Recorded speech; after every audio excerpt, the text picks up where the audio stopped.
For anything to happen to a country and a people, their health must be right. And of course, if you do not have health, you may not have wealth and every other thing that comes after it. And it's for that purpose that we are having a conversation today on COVID-19, which has come to challenge our health system, but thankfully, we are seeing some relief, and this is even global, aside what's happening locally here.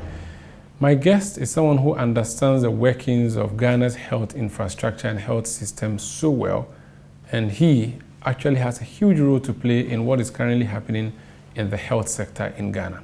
I'll be introducing him after this break. My name is Umaru Sandamado. You're welcome to Face to Face.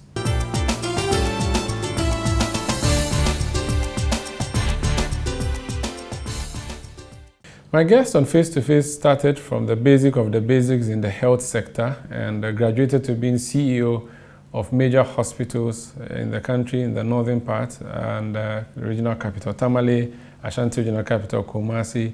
Got promoted to be the Director General in charge of Ghana Health Service. And when Akufo-Addo became president, he called him and said, I want you to be my advisor on health. Dr. Anthony Nsiah Asare, you're welcome to Face to Face. Thank you, Umaru. How are you? I'm good. And you? I'm okay. I'm telling the people that you have gone through, or since you have gray hair, I'm sure it will be good to hear how you're living. How do you live well? Knowing that people always, die young, we have all these diseases coming up here and there. How do you live your life to live well and live long? I mean, for someone who is watching us, what advice will you give anybody? Advice I'll give is that you should try as much as possible to live a stress-free life. And that's what I do.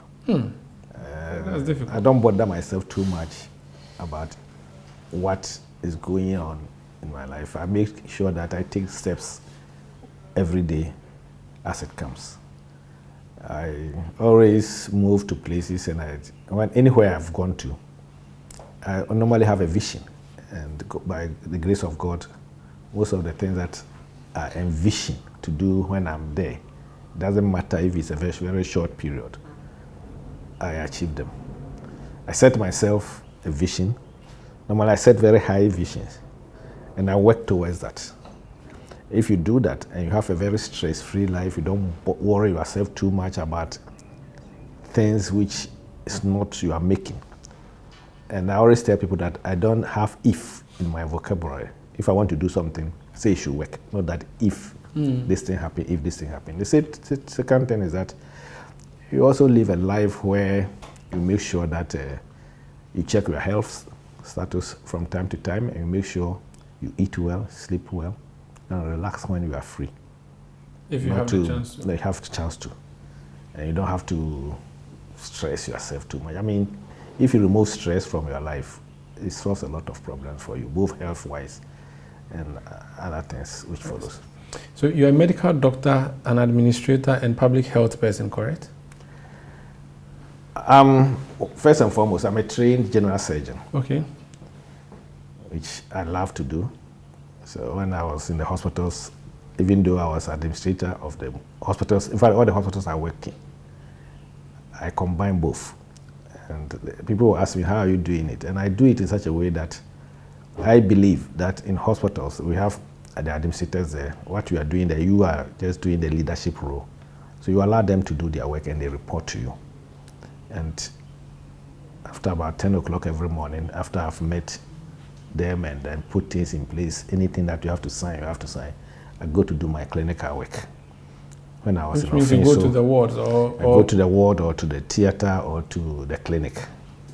And anywhere that I work during my clinical days, till I became Director General, everybody knows that's how I do. So you do consulting? I do consulting. I was doing consulting, going to ward rounds, and then going to theater to do my operations. Didn't that worry the subordinates?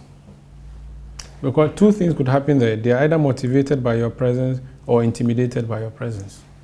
I don't believe they were intimidated. They were very much motivated by my presence, especially in Konfo-Anokye and Tamale, because I was working with them. When I was in Konfo-Anokye, they know that, chief, a chief executive, they will call you chief.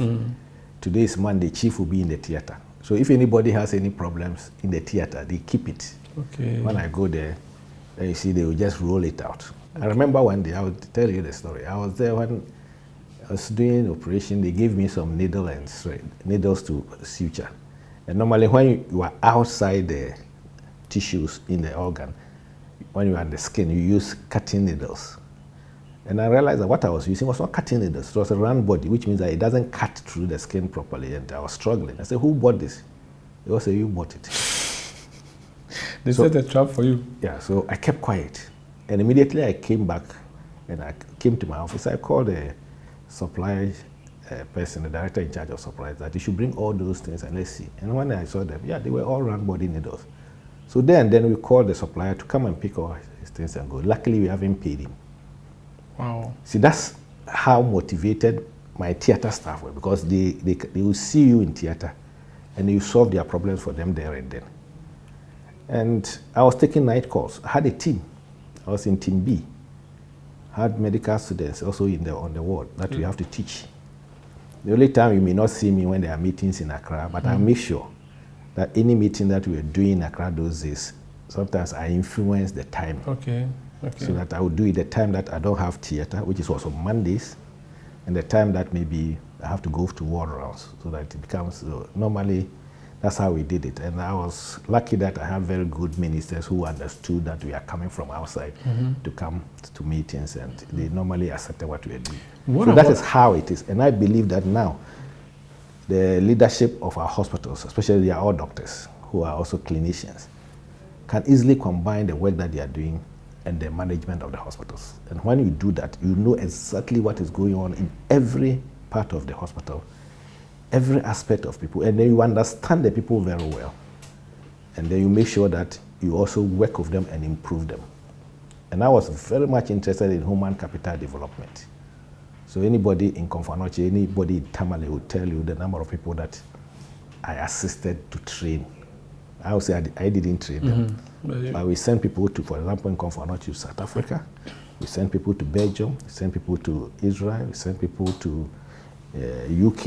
We send people to US to build them up. And that's what we did. We had a lot of consultants. We have a lot of nurses for the first time going to do masters in child health, pediatrics, and masters in oncology and the rest. We had pharmacists who also went to do radiation pharmacy and the rest. And that is one of my visions, that we wanted to make Komfo-Anokye a center of excellence of international standard. And I think by the grace of God, when I sat down just before I left, and then we evaluated whatever we've done, about 85% of whatever we put down in our strategic document for the 5 years was achieved. You've talked about human capital, and that's actually an area of interest to me. We send Ghanaian students usually after their first degree to go to Cuba to go and study to be doctors. They spend 7 years there. Then they come back, and I have friends who have been back for years. They still have not been put into Ghana's health system to start working. Is that policy a problematic policy, or is a policy that has not been properly thought through? What is the situation with that? How come people who we have sent to go and learn, we knew that in 7 years, this is how many people will be coming back, and yet when they come back, they become stranded? What seems to be the problem with that? I'm not too sure about what you are saying, but I know that anybody who studies outside and come back have to do a qualifying exam to be registered by the Medical and Dental Council, temporary registration or provisional registration. Then you start your housemanship. I don't think it takes a number of years for that to be happening, because the exams is done about 3 times in a year, because I've been a member of the Medical and Dental Council board before. So after you've passed that exam, then you are posted to one of the accredited hospitals to do housemanship training. That is done. And then the next one is after the housemanship training, then you are also then posted, which when I was in Ghana Health Service, we started doing what you call electronic placement, to go to one of the hospitals, either in the region or in the district, or some of them stay in Kolebu and then they teach other teaching hospitals to also work. That was what was delaying, but we've done it in such a way that it is even continuous, even though now I know it delays for about 3, 4, 6 months. But anybody who is not working after he has trained means he has not passed the qualifying exam. But why should we let people pay to write exams here, knowing that we send them on scholarship? I mean, we give scholarship to needy people, don't we? So the assumption is that they can't take care of themselves. We send them to Cuba for 7 years. They struggle there to work, study and come back. And you're asking them to pay so much to get a certificate to work in Ghana when they have actually become doctors in Cuba. I don't understand that. And because that's what is putting a lot of them off. So it's not because they are not qualified, but because they can't even pay to write the exams. I think the bulk of the first batch, that's the 215 students who came in, because I went there with His Excellency the Vice President for their graduation. When they came in, the Scholarship Secretariat paid their examination fees. I'm sure of that. Mm-hmm. So all those who took the exams that year, I think it's 2019 or so, they were all paid for, because we realized they came to my office here and complained. So we appealed to Scholarship Secretariat and they paid it off. Okay.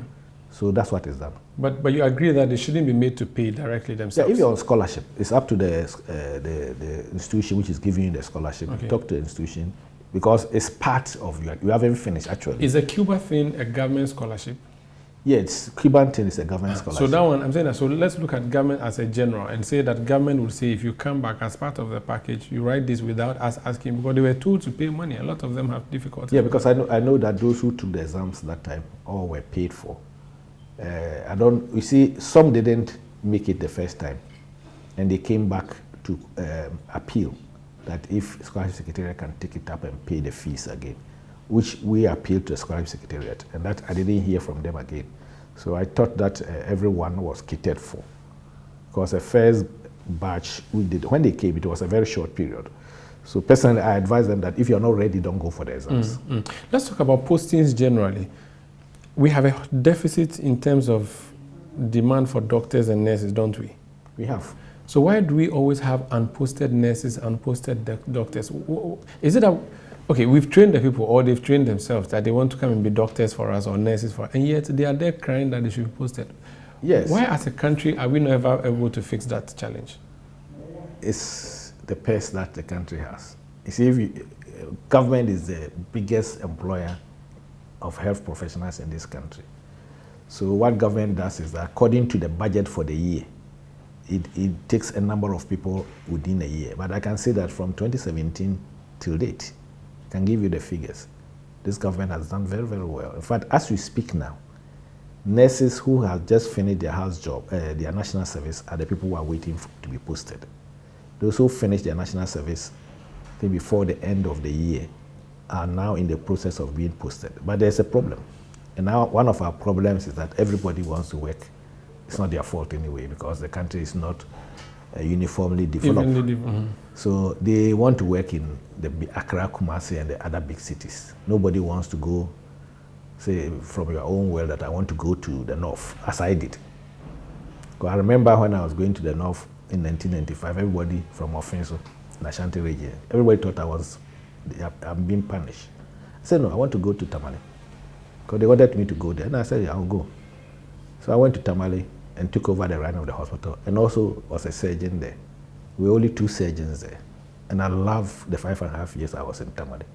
I've always been telling the young doctors that it was one of the most exciting periods of my professional life, because I was doing everything, from gynae to everything, because there are no gynecologists there. There were Cuban gynecologists there, and so we were assisting them, doing surgery, do gynecology, do pediatric surgery, everything, orthopedic surgery.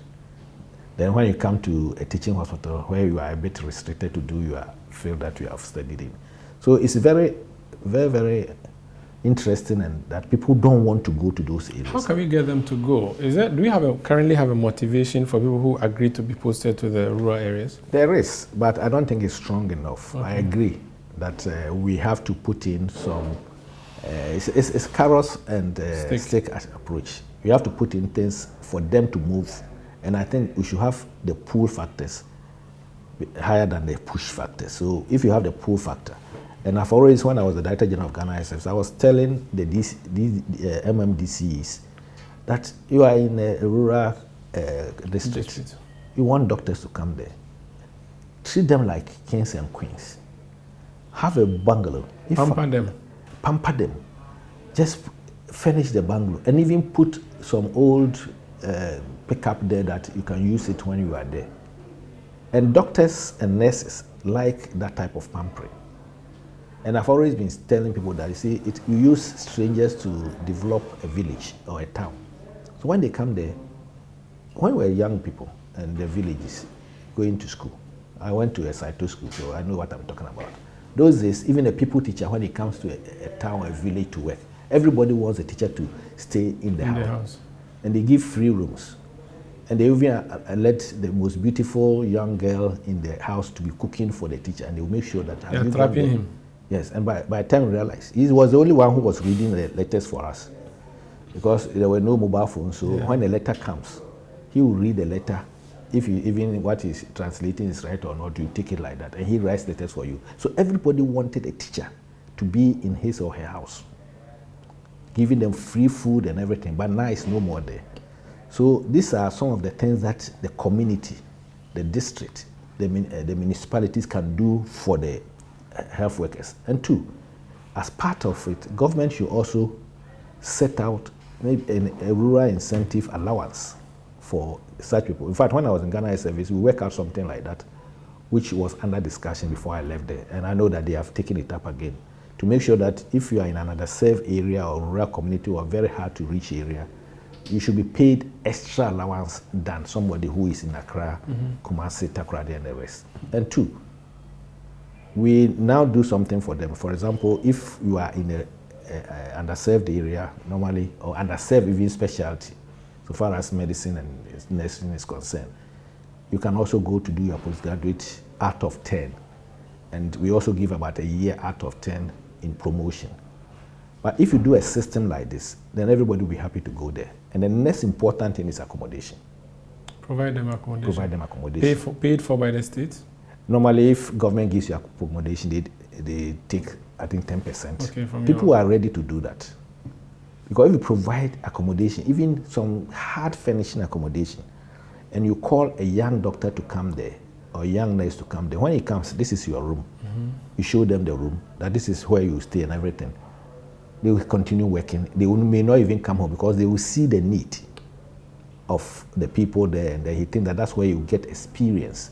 Because if you are of only one doctor in a district hospital, he will quickly teach you so that he can also have his sleep or her sleep. That's true. So that is one. So accommodation to me is vital.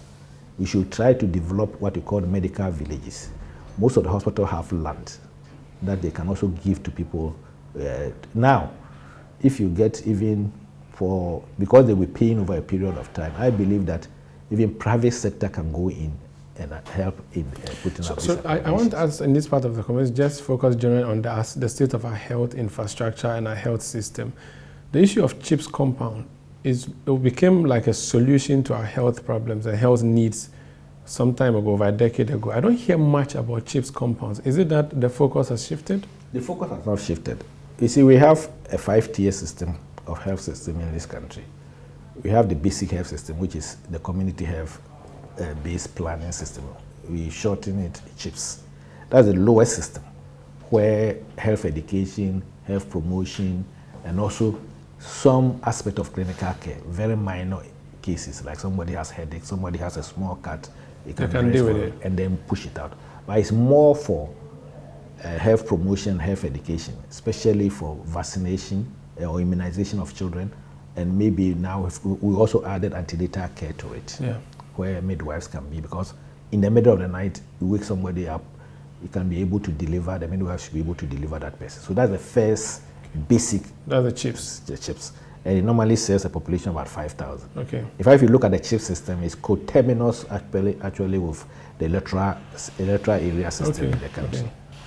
And there are different types of CHIPS system. We have very rural CHIPS system where definitely we need a permanent place for the people to stay. And then we have also the urban or peri-urban CHIPS system, because you can also put a CHIPS system compound, or people can come from a hospital or from the district health administration or the municipal health administration, for example, to Makola. Because there are people there who are there with their children. So they are a mobile team, mobile CHIPS. Yes, it's like a mobile CHIPS, but they normally have a station where you put maybe a container system that you can do your child welfare activities and everything. So they can decide to say they are doing Wednesday every week or Yes. something. So you are bringing health to the doorsteps, Okay. the basic health system to the doorsteps of the people. I asked because in the last NDC administration, I think there was a deliberate focus to build a number of CHIPS compounds. Does this government have an agenda to, and I think they took percentages of the salaries of employees of the government at the time to pay for these CHIPS compounds? Yeah, so when I took over as a Director General of Ghana Service, there were some chip compounds going on. And this present government also have been building chips. Okay.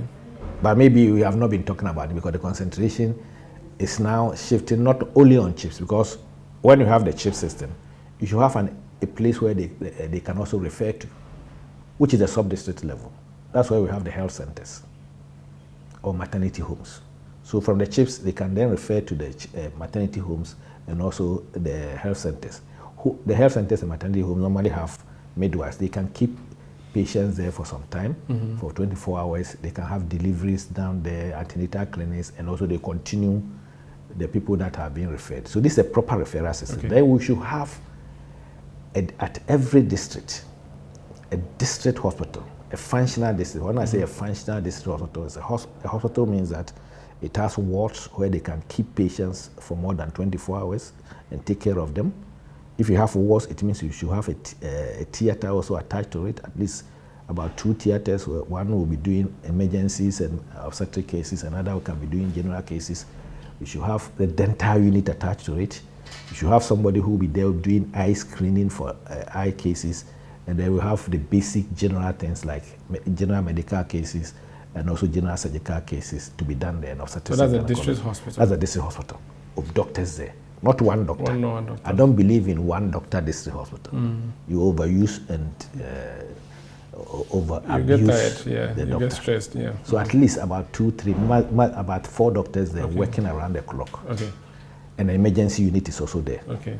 And then every region should then have a regional hospital. That's the 4th tier. Okay. So that the regional hospital is where we have specialists, maybe general specialists who are there, who can then take care of all the referrals within the catchment area. Some of the district hospitals, instead of going to the regional hospital of that region, may go to the nearest regional hospital, which is nearer to them. So we can crisscross this. Okay. And then you have the teaching hospitals, which is a senior. And other tertiary hospital. That's the peak, the utmost. And then in Ghana, we should also be thinking of using health as a direct attraction of the scarce resources like dollars into the country. So tourism. So I'm talking about medical tourism. We have people who have been trained, Ghanaians. For example, we had the 60th anniversary of University of Ghana Medical Center. About half of the people that they've trained, over 4,500 doctors that they've trained, some of them are in top surgeons, top colorectal surgeons and the rest in the US who want to come. If they are not coming even to stay, they can also be coming here around the clock. And then we can then attract people from the sub-region who come for treatment at special parts of the year and pay dollars. Okay, and then because of that, we can arrest the depreciating And then, in addition to that, once you have all these systems put in place, a very good teaching hospital, very good specialized systems in the hospital, a very good regional hospital and district hospitals, you can then decentralize medical education. So that you don't have to take, health. So all our children who have been getting 8 A's, 7 A's, 6 A's, they cannot get admission into a teaching hospital. You can increase the numbers, do the basic science training, and send them to a decentralized place. Because anywhere, to me, where there's a specialist in surgery, ONG, and all sorts of things, can also do medical, at least the basic medical training. Okay. This is Face to Face on CityTV. My guest is the Presidential Advisor on Health, Dr. Anthony Nsiah Asare. We just started off by discussing generally what the Ghana health system looks like and the infrastructure, the personnel that we have, and how we can find solutions to that. When we come back, Agenda 111 appears to be the focus of this government. They want to build 111 hospitals. Wow, that's a huge figure. How many have they done so far in the past 4 years? And if even La General Hospital is still rubble, how assured are we, despite what the President said, that by 2025 January, when he's leaving, he would have handed us 110 hospitals? And then COVID-19, is it gone? I'll ask him to explain what the President's comments to Ghanaians was. Don't go away.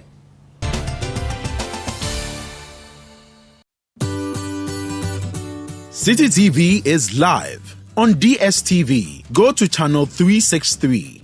On GoTV, access City TV on channel 182. On a digital TV, please press the menu button on the remote control and run a new search on your TV. Take note that without an antenna, you cannot access City TV on your television. City TV can be accessed on a free-to-air digital box like the GoTV and Star Times box. City TV, it's your world.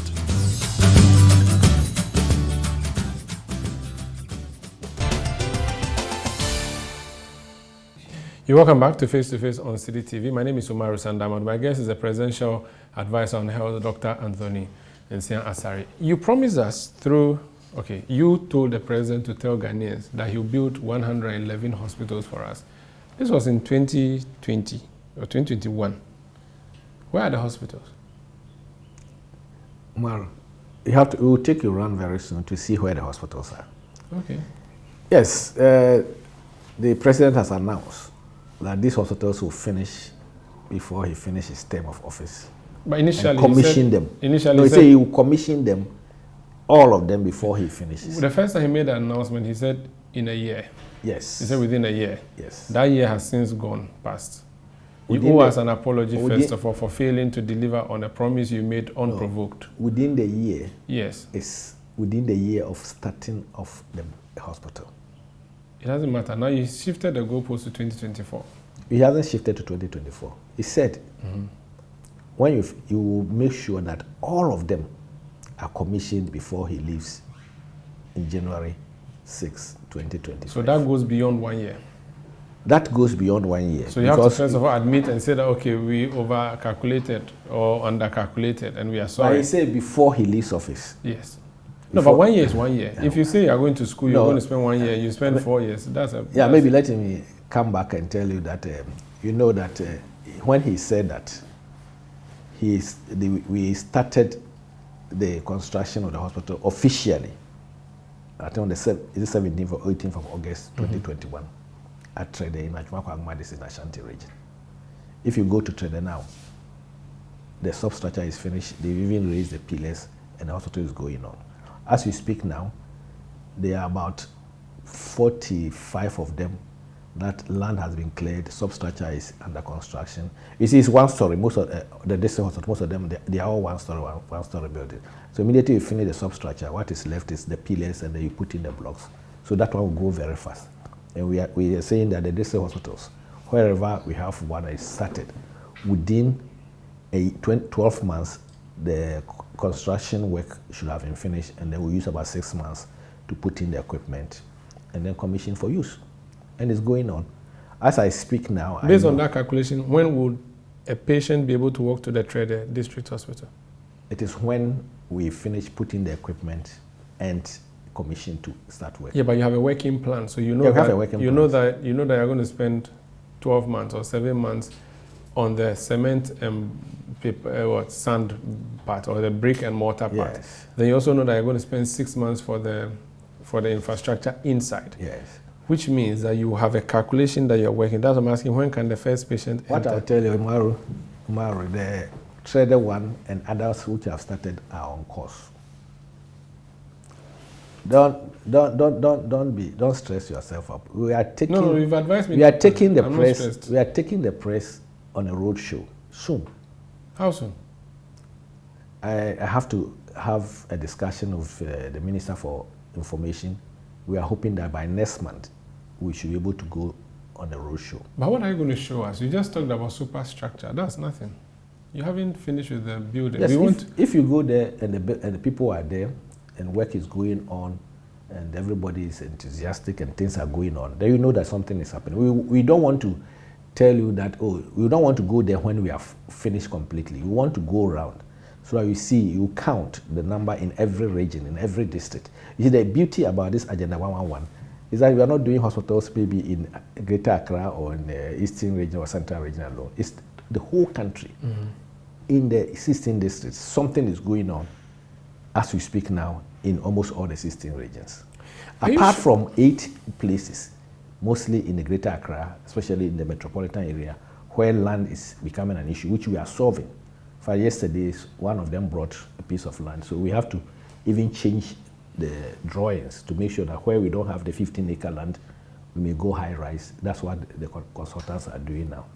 But as the president said, we are going to have 101 district hospitals, state-of-the-art district hospital of all the equipment as I described, which goes into the third tier of the first primary referral center. Then we are going to have 7 new regional hospitals. All the 6 new regions will have their own regional hospital. Has any of them seen, groundbreaking yet? No, the regional hospitals, we are going through the processes because so nothing has started with regional hospitals? It's EPC. So we've gone through the PPA. So we'll go through parliamentary approval and then work will start. We are hoping that by June, all these processes will finish for the regional hospitals, and they have about 2 years to finish. So it still come to about June 2024, those regional hospitals will be completed. So it's 8 months since the president made the announcement that you're going to build 111 hospitals. Yes. At least for 7 of them, which are going to be the regional hospitals, you have not even started nothing. You've not even bought a trowel. Is that, for example, the one in Western region, yes, I think they have gone through and they finished even the value for money. So the process of construction is a process. The president will give the announcement. The processes will continue until the process is finished. 8 months is too long a time for a process. That's the system we have in the country because it has to go through proper procurement. Is that systems. not why we should not have said 1 year? We shouldn't have, knowing that. Since we are the people at the top, we didn't say that the regional hospitals is 1 year. No, we said within 1 year we're going to build. No, not regional hospitals. Okay, 18 months for district hospitals, yes, and then 2 years for the regional hospitals. Yeah, but still, it doesn't look like it is. So far as some of us are concerned, it's from the time of construction they will finish. Or the so time of what starting. I will tell you is that we are on course. Okay, you see, Mahama left for you hospitals, and if you ask him to go and show you, he'll carry you to UGMC and point to you. You want to go do a media tour, and you're going to show people blocks that are on 2 codes or 3 codes. It will be embarrassing. No? But if you go to University of Ghana Medical Center, which you said you can go and have a look at it, it's only recently that the second phase of the University of Ghana Medical Center was completed. Yes, but still there was a physical infrastructure. Yeah, so when you take it around, you see a physical infrastructure going on. If there's nobody on site, then you can complain. But if you go, and then you see masons, carpenters, so at least at 45 places, this is happening. Yes. Then the remaining ones, what's happening? They don't have land. The remaining one, they've been given about over 215 contractors out of the 290 contractors have been given their mobilizations. So all of them are moving to site. The process of moving to site is you mobilize them. They have to look for the things that they work with. They have to go to site. They have to get the people who work there. And I know almost all the contractors have their team in place. There are 8 consultants, zonal consultants. There are other consultants who are looking at all the sites. They are all also working around the clock. How many places do we have without land, where they are just finding it difficult to get land? I know there were about 8. 8. And yesterday I got to know that one of them has brought a site plan. Okay. So we hope that we reduce order. For example, if you go to Ablekuma North, Ablekuma East, it's very difficult to get land, for example, at Nima or Mamobi.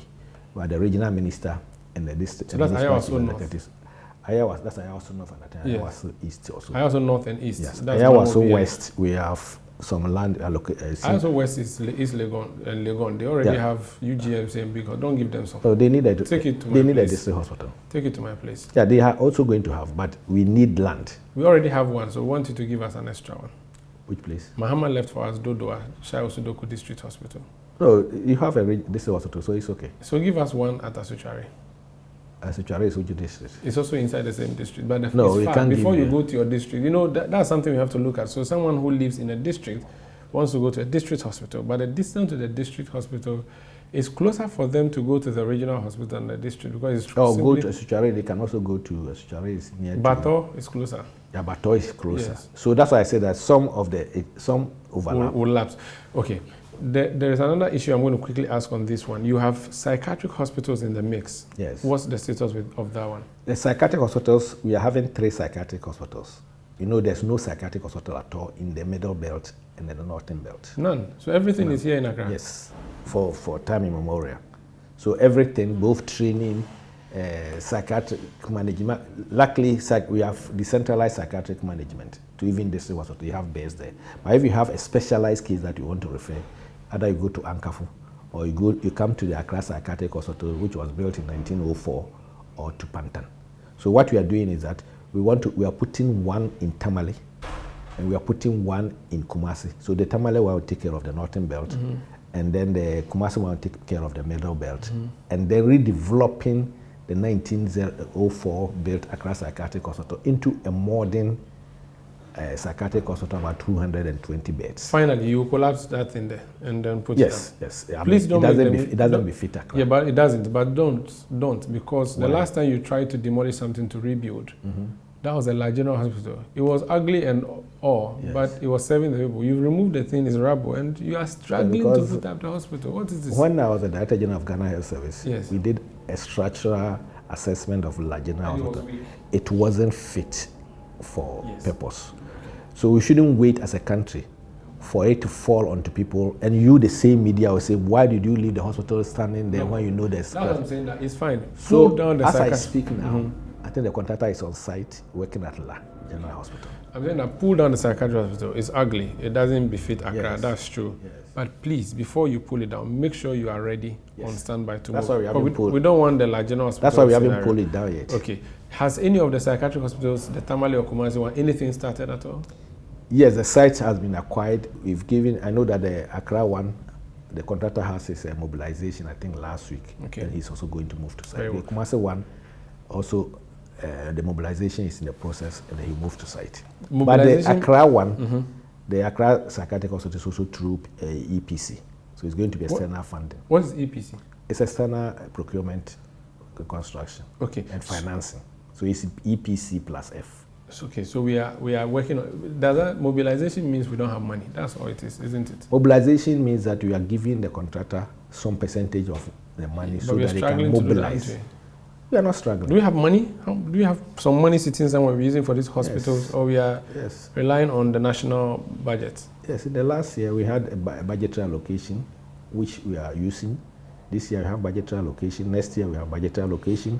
And this is how we are going to use it. Why don't we explore the Eurojet kind of thing? Because that was external funding, isn't it? That's external funding. Can we explore something like that? Because it's... That's why we have explored for the more expensive regional hospitals. Okay.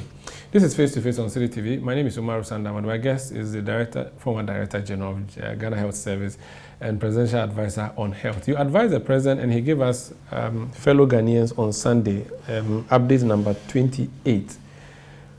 Break down for those who could not watch the long speech, the key things that the President wants us to do. Okay, first, the President look at the situation that we have on hand now. That case, we've gone through 4 waves. The 4th wave is over. The active cases throughout the country, as at Friday, 25th of March, 2022, was 72. In fact, there are about 10 of the regions without any active case. Now, even Kumasi, Ashanti region, which was the second hotspot, has been having 0 active cases for more than 2 weeks now. And out of the 72 cases, most of the cases are also the airport people who test positive and everything. We don't have any severe case as we speak now, as on a Friday, and no critical case in our hospitals. So our treatment centers are a bit calm now. And the situation is such a way that we've now reached a stage. We are not saying the pandemic is over. When you are managing pandemic, you don't have to wait till everything is over before you release or you ease restrictions. If you remember, when we had our first 2 cases on the 12th of March 2020, the President spoke on the 11th of March and then invoked the Public Health Act and also brought in executive instrument, I think 46. So the executive instrument still works. It has been renewed periodically for the past 2 years. What the President did on the 28th fellow Ghanaians update is to make sure that now there are some things that were mandatory by law, by executive instrument, that you must do. Even though maybe the law enforcement agencies were not arresting people who were not wearing masks in cars and lorry parks. They could have arrested them, and when they take them to court, any judge who will read the law will jail you or fine you. Okay. So now it is no more mandatory. So for example, wearing of masks, it says no more mandatory. At every place? At every place. But that's what the reason why maybe I should have put on my mask. Yes. I mean, at the start of the interview, I insisted that if you don't wear it, people will say, oh, the man who advised the president is not confident. That's why I'm so not wearing mask. But what it means that it doesn't mean that you shouldn't take care of yourself when you are at a place where you think you have to wear mask. Okay. So now it's your own, for your own safety. If you are entering an office and you think that let me put on my mask because it's an enclosed area, there are a lot of people there, so let me put on my mask, you have to put on your mask. It doesn't mean that nobody should mask, the sale of masks and everything is gone. No. Yesterday I saw somebody trying to do that. But the person was not even wearing her mask. The mask seller. He was insisting that people should come and buy the mask. And I said, oh, wow, you should have been wearing one. And they said that, please come and wear. So mask wearing is no more mandatory. So the notices we see, no face mask, no entry, is dead. That law is now dead. Yes, but let me ask a but to it. You see, every organization can have its own procedures and guidelines. For example, if you come to the health sector, we have what we call the infection prevention and control. As part of the infection prevention and control, especially when you know that there's flu around, some people will come to the hospital with also having maybe flu-like illness, which may be COVID. Maybe if you are there, if I'm there, I'll put on my mask. I'll wash my hands.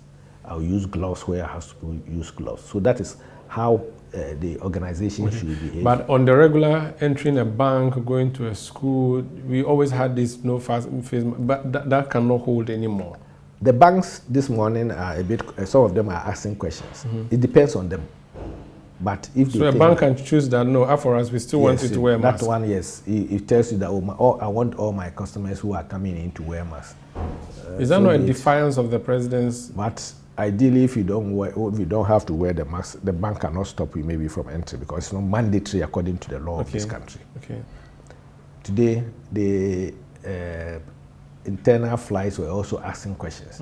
But the answer I gave them was that they should look at what happens at the aviation industry. So you don't have to be different from what is happening in the aviation industry. So for example, if you are moving to some country, they don't require PCR tests. It doesn't mean that if you have done PCR tests, it's wrong. But some countries also require. But let me just be sure. So a pilot or what's the name of the people, the mates in the plane, they call them what? Air hostess. Air hostess. An air hostess who is watching us now, should that person, when they are on the flight, say an hour flight or Passion Air going to Takoradi from Accra, should they insist that everybody on that flight wears a mask? Depending upon what the organization wants to do. If they think that they want people to wear masks, they should appeal to them. Look, we want everyone to put on masks. They can even, if I'm one of them, I'll add for your own safety. Okay. But if I have bought my ticket, I'm scheduled to go to Takoradi on hour. I show up at the airport, I have no mask because the president has told me it's not compulsory. The president is the supreme, the #1 gentleman of the land. Then an hour executive says to me that no, you have to wear a mask. Who is at fault? If the hour executive is following what their company processes are, you can argue about it. And if you like, maybe if Passion doesn't want people to wear masks, maybe if you think that wearing masks is going to be a problem. But if I'm one of them... That would not be right. That would not be right to what the president wants us to do. Yes, if I'm one of them, I'll just say that if you want to put on mask, you put on mask for your own safety. But it is not compulsory. It's not mandatory. So I can challenge them and say, I want to sit on that flight without the mask. Don't challenge them. You tell them that you feel uncomfortable maybe in your mask. What about at Seiko? I want to board a Trotro to Mankesim. Well, or as a Mankesi, and they said I should wear a mask. But and I said, I won't wear it. Umaru, since when did you see people on Trotro insisting on masks? Actually, even before the president's announcement on Sunday. So I remember one of your sister stations when yesterday interviewed me, and I said this is what the president is saying. They said, oh, as for our people, we have stopped wearing the mask. Yeah, so why is he saying it? I said because there was an EI. So you could be arrested during those days. Now it's free. Now it's free. You have also mentioned the sellers, the mask sellers. Why didn't you give them prior notice, like 3 weeks or 1 month, to say that in 1 month you're going to stop the compulsory wearing of masks so that you don't import masks and end up finding it difficult. Right now, nobody will buy a mask in a trotro or at Circle or anywhere in a shop, because ordinarily we don't wear masks when we're moving. Only the doctors do that. It is you people your thing. Now you made the people import the thing. Maybe they actually brought it this Saturday and you Sundays and all that. I think they can go to the hospitals and make sure that the hospitals buy them, because hospitals import and buy masks. But hospitals go through all this procurement thing. This is someone who has bought the thing to sell at Makola. How is it? If you run a country like that, then you have to wait till everybody's single mask is gone. But you see, no, but give them prior notice. But let me tell you something. The person who was the market woman who was saying this, he was not even wearing masks. All of them, I think 4 of them. I look at them, they were not wearing masks themselves. So if you are not wearing the mask, why do you expect somebody to come and buy your mask? So for customer relationship, I thought they should have been prompted that will put on your mask so that people, and appeal to people to buy your mask. Let me just get a yes or no from you quickly so we can go on a break and come back and talk more. We can go to the nightclub now. Yes. We can go to the beach. Yes. We can go to the naming ceremony and wedding and not wear masks. Yes. We can go to every party place and go and party after party. Yes. We can go to the funeral. But there's a proviso. Okay. As long as you are vaccinated. So we've met them already, all these hospitality industry people, okay, that they should also try as much as possible to assist for people to be vaccinated. Because when they are vaccinated, your clients are all vaccinated. It's even good for you that nobody came there and then maybe because he's not vaccinated, he's not covered, he had COVID. Okay, so I can't go to the club if I don't have a vaccinated card. They are supposed to check. They should insist that we have that. Yes. But is it compulsory? If I showed up at a wedding and there's someone standing there saying that, or funeral, and the people say you have to show a card before you enter, that's what you want? No, we say that we ask that they should have full capacity as long as people who are coming there are vaccinated. So we are appealing. I'm using this medium to appeal to people that you have to all go and get yourself vaccinated. It's free. Okay. It helps you in every way. You can move around. You can move outside the country and come in at any time without paying any fee or anything. Please hold on to the vaccine part. When we come back on face-to-face, I'm going to ask the man who advises the president to tell us what the situation at the airport is. So if you're coming into Ghana, what are you supposed to do? And if you are leaving Ghana, what are you supposed to do? And if you want to be vaccinated, where can you go and get that done? Do we even have vaccines in town, considering that we remember what Sheikh Maktoum did to us? Don't go away. This face-to-face.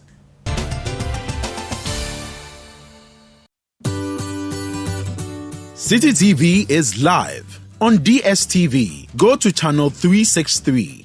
On GoTV, access City TV on channel 182. On a digital TV, please press the menu button on the remote control and run a new search on your TV. Take note that without an antenna, you cannot access City TV on your television. City TV can be accessed on a free-to-air digital box like the GoTV and Star Times box. City TV, it's your world.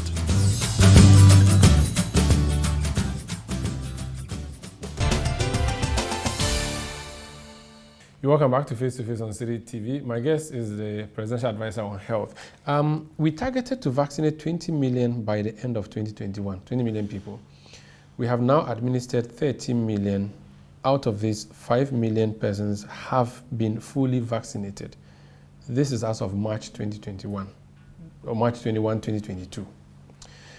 What is a new target for the vaccination update on number of vaccines? We are still standing by the 20 million to achieve herd immunity by June 2022. Okay. We are hoping that every Ghanaian above the age of 15 will be vaccinated, and then we can get that 20 million population. And where is the vaccination happening? The vaccination is happening all over the country, every district health administration, and in some health facilities. We are going to introduce another vaccination days, because when you do vaccination days, we mop up everybody. Last time we did it, we had about 2.5 million people. I think we had about 2.2 out of the 2.5 target. So we want to have another vaccination day in April, another one in May, another one in June, and hopefully we will achieve the 20 million. Luckily for us. And it's all free? Yes, all free. Vaccination is at no cost to anybody. We have enough vaccines in the country. How many do we have? So far, the number of vaccines we have had in this country is about 28 million. Okay. Even yesterday, I know that about 350,000 AstraZeneca came into the country. We bought all for free. We buy some, and some of them are from COVAX and some from the bilaterals. Okay. And we now have there are some in the system, and what is in stock is about 7.8 million, plus what came yesterday, so it will be about 8 million plus. So vaccines are not the problem. We have them in abundance. Yeah, the problem is people going to be vaccinated. Won't they expire, the vaccines we have? Yes, some, luckily, we've been so proactive and we've been so efficient that most of our vaccines that we get have all been used. But when the vaccine expires, the FDA has a way of retrieving the vaccines and supervising the distraction. So far, we haven't had a case of expired vaccines that we have to deal with.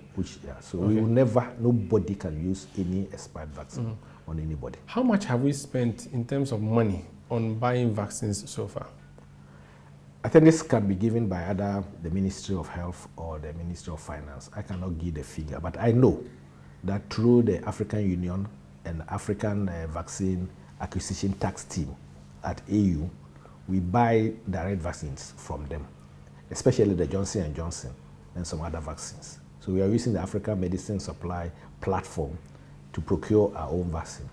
But we are so, the international and the bilateral organization have been so generous, because if you keep vaccine for a long time, it will expire. Very soon we'll be getting about 4.5 million doses of Pfizer from, I think, the US government. That's also for free? That's also for free. Okay.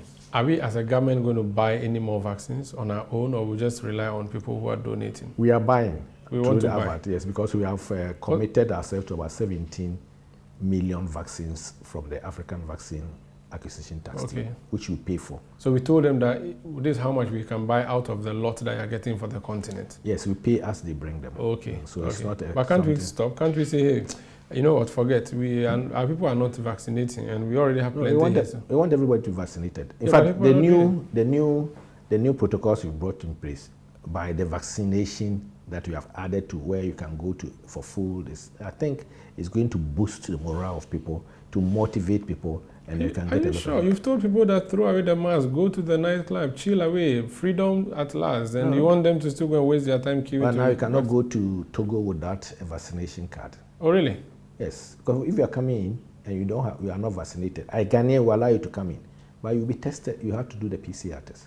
But if you have vaccination, you are fully vaccinated, you don't need any PCR test, you don't need any testing, even at the Kotoka International Airport. Are you saying that if I'm going to Togo as a Gambian and I get to Aflao, I will not be allowed to go through if I have not been vaccinated? Is that part of the... No, you can go, but you cannot come in if you are not vaccinated. Okay. How about the airport? What's the new rule? The airport is, the new protocol is that you need to be vaccinated before you come in. If you have traveled recently, even before you board the plane, at the point of embarkation, you have to show that you are fully vaccinated. Not tested. You don't have to test and bring a result. If you are fully vaccinated, you don't need the PCR test. Okay. And you will not be tested at the airport. Okay. That is for those who are supposed to be vaccinated. But you know, it's not everybody who is traveling who is supposed to be vaccinated. Mm-hmm. For example, children, accompanying children, is people who are from 18 and above. So the next question is that less than 18, what do? We are saying that less than 18, between the ages of 10 to under 18, you will do a PCR test, because they are they move around a lot and they can bring in. That's the only thing we require from them. When they reach the airport, no testing. If they are less than 10 years, they don't need any PCR testing before embarkation. They will not be tested at the airport. But all foreigners are supposed to be vaccinated before they be allowed entry into the country. If they're not vaccinated and they show up, can they do the PCR, and if they're negative, they come in? The airline will not bring you. Or you can't even board? Yeah, if any airline brings you, it means the airline has brought you against the procedures in this country, and you'll be fined. And if you come in and you're a foreigner, you will also be repatriated into your country at your own cost. What about the money that is being paid at the airport? It's totally off now. Nobody pays nothing at the airport to be tested. So if you are not tested, you won't pay anything. But those, and there is another group of people, they are Ghanaians and foreign residents in Ghana. That's foreigners who have resident permit in Ghana. They, by law, they are supposed to come back to this country. And by law, a Ghanaian who has traveled and is not fully vaccinated or unvaccinated is supposed to come. So those are the people who will go through a PCR test. We have now reduced the PCR test from 72 hours to 48 hours so that it's very near to when you are living. So you do a PCR test if you're a non-Ghanaian who is not fully, a Ghanaian who is not fully vaccinated, or a foreigner who is resident here who is not fully vaccinated. So you do a 48-hour PCR test, which should be negative before you are allowed to be boarded. And then when you reach the airport, you will do the antigen tests. And then we will also offer you vaccination at the airport so that... And we are paying how yes, much? Once you do the antigen test, if you're Ghanaian, it's $50. Okay, so that $50 thing is still there, but for just a few people, not for everybody. It's not a yes, must. and I'm sure the number of people who are passing to the airport who are not vaccinated are very few. And I'm sure now everybody will try as much as possible to get vaccinated even before it. What about the company at the airport that was collecting this money? The minority side in Parliament says it's a cartel. They should be sent packing. Will you do that? I don't know. I don't know what the cartel means. Okay. Because they are a registered company in Ghana. Okay. They had a contract, a legal contract that they've signed. That contract is still binding. That contract is still binding. Okay. Now the number of clientele who will be using the services will go down. So it's up to them to see they will continue. I'm sure they will downsize. Okay. If they downsize and they are doing their work, I don't see any cartel about it. We need to leave now, but have we seen the back of COVID? No, that's why I said that the fact that we are easing the restrictions doesn't mean the pandemic is over. So it's not over. In management of pandemic, you don't wait to get the pandemic over before you ease restrictions. But that's exactly what we are doing. Okay. We are studying the situation. Our health system has improved more than 2 years ago. So when there's any problem in any locality or any town, we'll go in for health workers and contain it. Thank you so much, Doc, for your time on Face to Face. Thank you. That's Dr. Anthony Nsiah Asare. He's the Presidential Advisor on Health. He's former Director General of the Ghana Health Service. My name is Umaru Sanda Amadu. This has been Face to Face on City TV. Please keep watching City TV because it's your world.